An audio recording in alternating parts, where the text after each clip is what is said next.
belongs to one of our hub members. And it's a great bike for riding around in the summertime. It's got good brakes, it's got gears and everything. But what we want to do is set it up for winter. So there's a couple of things. These are the tires that the bike comes with, which are great tires for going on pavement, maybe a little bit of gravel. But now it's icy and snowy outside, and that's not going to work quite as well. So what we're going to do is trade over to studded tires.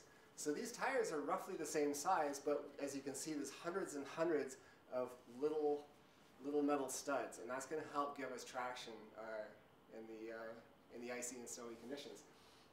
The second thing that we're going to do with the bikes is we're going to add mud guards, fenders, just to protect the rider from all the slush and snow that are splashing up. Some bikes we can put a fender along here. Some of them we can attach it to the fork and bring it around here, and likewise at the back of the bike, just to stop, because all this, as this wheel is turning, the stuff is flying off, and it just makes it not as comfortable and nice a way of getting around.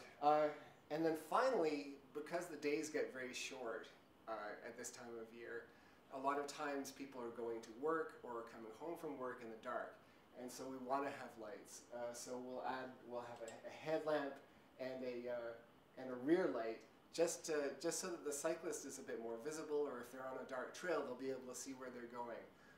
But the key thing is that they're able to be seen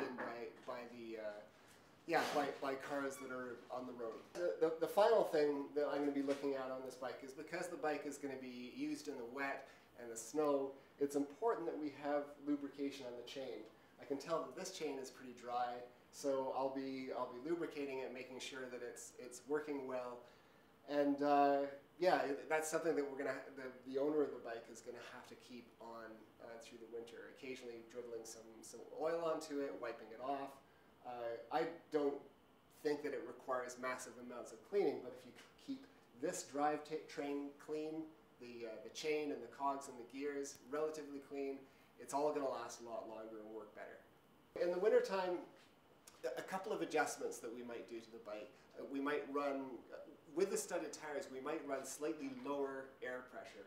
So if we were running in the front, if we were running, say, 30 pounds, maybe we would run 25 pounds.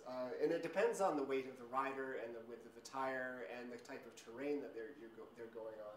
But yeah, generally, like maybe say 25% lower air pressure than you would before. The other thing that I would recommend is lowering the height of the saddle. If you have a high position, you can get really good leg extension, but it's in the winter you're not necessarily interested in high efficiency or going fast. So the best thing is maybe to have a slightly lower and farther back position, and that means that you can reach the ground a little bit easier, and it also means that you're just a little bit better balanced. So you're not maybe in the most efficient position possible, but you're just in a little bit more of a cruisy kind of like easy way of getting around. So that's what I recommend for wintertime. Some people go and get fat bikes to ride in the wintertime, and that's a great way of enjoying the trails and even riding in town. But it's not totally necessary if you're just riding from place to place within town. Fat bike tires are really wide for floating up on top of the snow. For riding around on icy or snowy town streets, you don't necessarily need that kind of width. So it is possible to get around on a bicycle like this and make modifications to it, just to to make it a little bit more winter friendly. Fenders to keep the muck off yourself, studded tires possibly to get better traction, and lighting so that you can be seen by traffic.